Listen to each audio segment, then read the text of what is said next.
Previously, Mash has been born without magic, which is problematic since it is the most important thing in society. Those who can use magic have a mark on their face, while those without the mark are eliminated. While having a hard time, Burned finds the abandoned baby Mash and raises him. Through the years he did a lot of weight training, and older Mash is now a physical specimen. One day, the magic police catch wind of his existence and attack him and his dad, but he manages to defeat them without magic, which surprises everyone. The leader of the unit, named Brad, promises that they will continue to hunt him down, but he proposes that if Mash becomes the best student in magic school, he will not report him, as it would mean that society has accepted him. The story continues at the academy during sleeping hours in the hallway, where a student is next at the mask guy for taking his golden coin. He stands in a battle-ready form, asking his opponent if he really thinks he can take a valuable item from him without any repercussions. The student, whose name is Rose Emmys, also known by his epithet the Magma Master of Orca, dorms an overwhelming-looking spell towards the masked guy, but he activates his special eye and then proceeds to decorate his blade with the blood of the Magma Master, then roast him for being incredibly weak, before walking off and removing the blood from his sword. We then cut to a mouse vibing and enjoying some nibbles before it is scared away by a lyre-sized doll walking uncontrollably. The next day, Lance gives some insight into the organization Magia Lupus, who are a group made up of the elite students in the land dorm. Whilst Mash is preparing what I presume to be cream puffs, Lance tells him that not only are the members of Magia Lupus magically talented, but they also have high self-esteem, which undeniably makes them the top students in the academy. Lance has the idea of hunting them down since he does not want to play a defensive game against students who possess such abilities, but the issue with his line of thought is that the school has decided to hide all the dorms' locations from each other to encourage some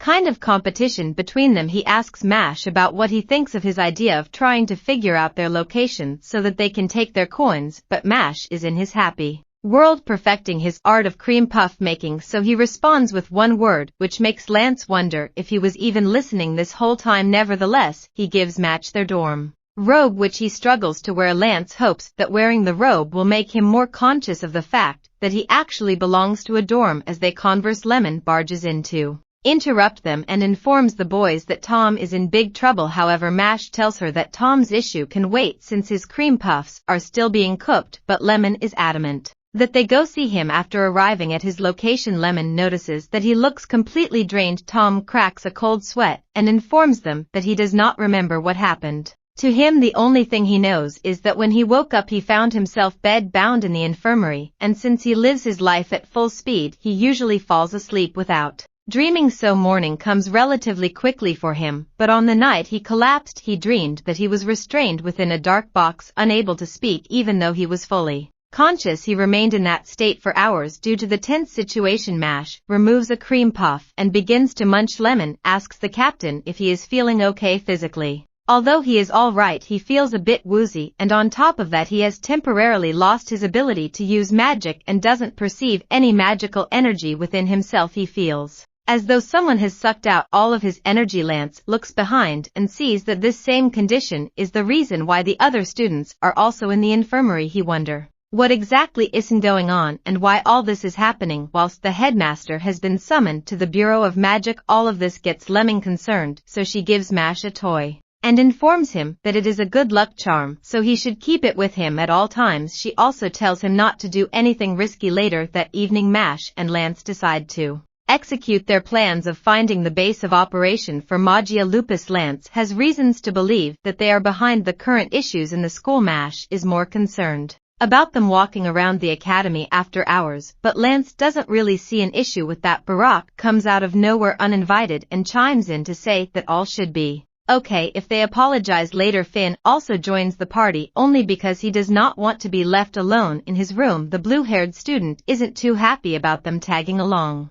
and thinks that it is a bad idea, but Mash feels sorry for them, so he suggests that they allow the newcomers to join in their search for coins. As the group of four make their way through the corridors, Simp Boy Barrett spots Lemon and begins to simp so hard for her that his nose starts to use a liquid that is the same color as his hair. He decides to call out to her, but Lance holds his mouth shut as he suspects that something is not quite right. Surely enough, he is correct as Lemon starts to break dance like a zombie and then turns around with a face that resembles a doll. The boys managed to hide in time before she could spot them, so she continues her journey to wherever the hell she is going. The blue-haired student recognizes that she is under some sort of magic spell and postulates on what they should do, but Finn cuts him off and sees that she is heading in a particular direction, so the boys decide to chase her down under Mash's request to see exactly where she is going. However, when they turn to the same corner Lemon navigated, they are met with a dead end. Whilst she is nowhere to be seen as they stand there confused by her disappearance, Finn swears he hears something that sounds like what creaking, but Simp Boy becomes irate and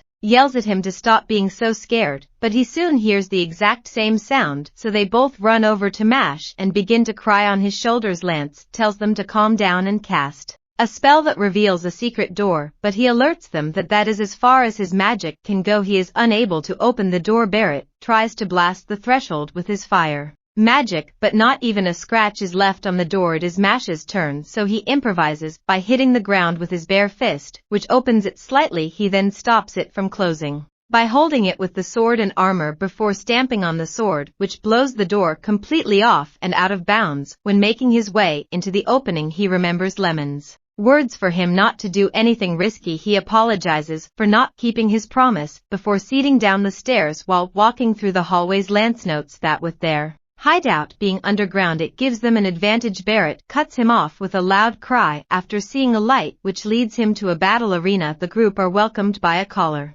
who makes an appearance in a burst of spectacular flames. He notifies them that where they stand is an ancient dueling field so old that he doubts the current teachers of the school have knowledge of its existence. One of them asks him if he is part of Magia Lupus, but he denies it and tells them that he is merely there as a request from the third Fong to eliminate intruders. The guy informs them that if they wish to proceed, then coins have to be wagered. Lance accepts his challenge and steps up to the plate, but Barrett stops him from moving forward as he presents himself to take on their opponent. His reasoning for wanting to fight this student is because he hates the fact that the guy is good-looking. Barrett even gets incredibly angry and jealous when he finds out that his enemy has a fan club of females. The guy rose spirit by saying that there is no way he can lose to a person who lacks both a good face and good brains. He then gets ready for battle when he activates his plant-based magic. Elsewhere in the kingdom, the headmaster has arrived at the Bureau of Magic, which is the highest legal authority in the magic realm. The bald man apologizes for calling him over so suddenly. He then goes on to inform Walbert that 6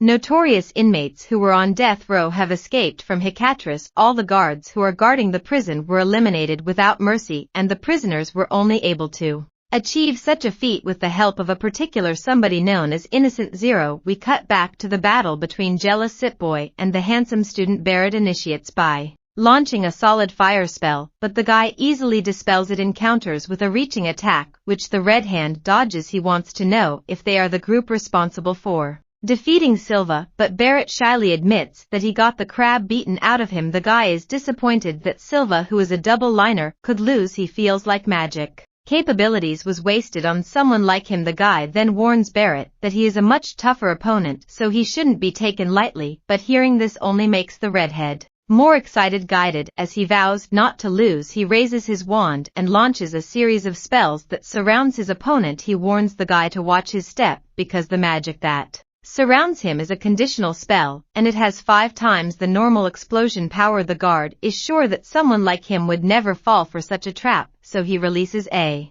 spell that flies towards Barrett, who tries to counter with his own flurry of attacks, but his fire spell is weaker, so he gets overpowered and is caught in an entanglement. The guy then pierces Simp Boy with multiple thorns that immobilizes his body. He then issues some more roasting to Barrett before telling him that the next move will finish him off as he manipulates his vines to slam into the ground. It makes contact with the spell and triggers a massive explosion. Barrett notifies him that the magic he casts earlier is nothing more than a time bomb that sets off after a period has elapsed. He retrieves his wand while his opponent stands there in shock that he could lose to such an unpleasant-looking person. When the blast is over and the dust settles, the guy sits there defeated in an attractive pose which Barrett admires. Not long after their victory does the ground below them turn to quicksand and swallows them. They all land in different locations apart from Finn and Barrett, who fall together and are confronted by 2 Magia Lupus members. One of them is Love, Hute, who is the fifth thing, and the other is Milo Genius, who is the fourth thing. When Finn sees that both their opponents are double-liners, he quivers in fear and cries whilst